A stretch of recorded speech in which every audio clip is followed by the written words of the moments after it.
लोगोफोर आं दैमाल' नोंथांमोनखौ आंनि चेनेलाव बरायबाय। लोगोफोर दिनैनि बे भिडिअनि गेजेरजों आं नोंथांमोननो मोनसे गोजोनथाव रादाब फोरमायनो सानदों। जाय फंबाय बिनानाव बिथांमोना HSLC आनजादखौ कम्पार्टमेन्टालाव लिरफिनदोंमोन बिथांमोना आनजादनि फिथाइखौ गाबोन 9 बाजियाव मोनगोन। स' आनजादनि रिजाल्टखौ माबोरै चेक खालामो बेखौ नोंथांमोननो बे भिडिअनि गेजेरजों फोरमायगोन। थुदो लोगोफोर अब्ला जागायनोसै। नोंथांमोना गिबियावनो गावबा गावनि मबाइलनि क्रम ब्राउजारखौ अपेन खालामग्रो। अपेन खालामनायनि उनाव नोंथांमोना बेवहाय लिरनानै सार्च खालामनांगोन www.sebaonline.org. बेखौ सार्च खालामनायनि उनाव नोंथांमोना बे गिबियाव नुगोन सेबा। बेवहाय नोंथांमोना क्लिक खालामनांगोन। क्लिक खालामनायनि उनावहाय बेवहाय बिदि मोनसे पेज अपेन जागोन। बेवहाय पेज अपेन जानायनि उनाव बेवहाय नुनो मोनगोन बे सेकेन्ड नाम्बार अपसन। बेवहाय क्लिक खालामनानैनो रिजाल्टखौ गावबा गावनि रल नाम्बारखौ होनानै रिजाल्टखौ चेक खालामनो हागोन। आरो बेवहाय नोंथांमोना नुनो मोनगोन जे बे सेकेन्ड नाम्बार अपसन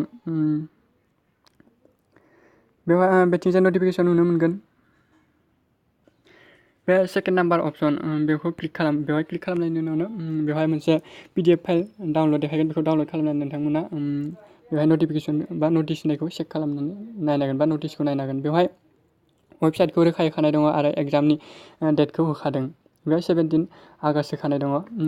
फुंनि प्राय 9 बाजिनिफ्राय आनजादनि रिजाल्टखौ होनाय जागोन।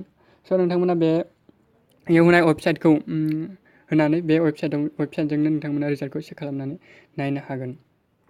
स' नोंथांमोना आंनि भिडिअखौ मोजां मोनदोंब्ला अननानै लाइक खालाम, शेयार खालाम आरो चेनेलखौ साबस्क्राइब खालामनायजों लोगोसे खाथियाव थानाय बेल आइकनखौ थुनो दाबाव।